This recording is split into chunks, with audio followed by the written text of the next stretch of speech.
तुम्ही एसटीचे पाण्याचा प्रश्न किंवा स्वच्छतागृह, विश्रामगृह यांचा प्रश्न काढलात.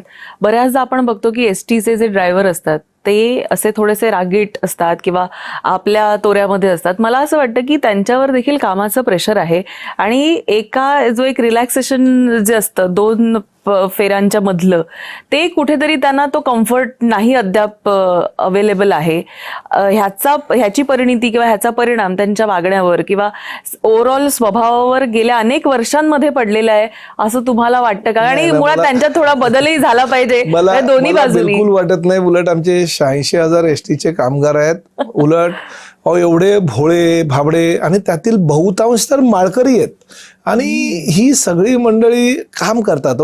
काय मला सांगा, खरं तर त्यांना पगार अत्यल्प आहे. कारण राज्य शासनाच्या सेवेतल्या कर्मचाऱ्यांना जो पगार आहे तो अद्यापर्यंत त्यांना दिला गेला नाही. भूमिका माझी ही कायम राहील की भविष्यामध्ये त्यांना कुठेतरी अजूनही मी न्याय देणार. पण शेवटी एसटी महामंडळ जर कुठेतरी नफ्यात आलं, फायद्यात आलं किंवा तोट्यात गेलं नाही तर ही भूमिका आम्ही पुढे घेऊन जाऊ.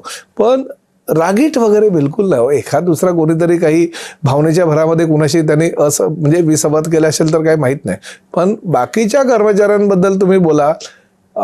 ग्रामीण भागामध्ये एसटी कर्मचाऱ्यांना विठोबाचा अवतार मानतात. म्हणजे आजही ग्रामीण भागामध्ये एका खेड्यापाड्यामध्ये जर बस पोहोचली, प्रवाशांचा नंतर ते सत्कार करतात, परंतु आमच्या ड्रायव्हर कंडक्टरचा आधी सत्कार करतात. ही राज्याची आपल्या गेल्या अनेक वर्षापासूनची परंपरा आहे. 1948ला सुरुवात झालेली ही एसटी काय आज नाही आहे.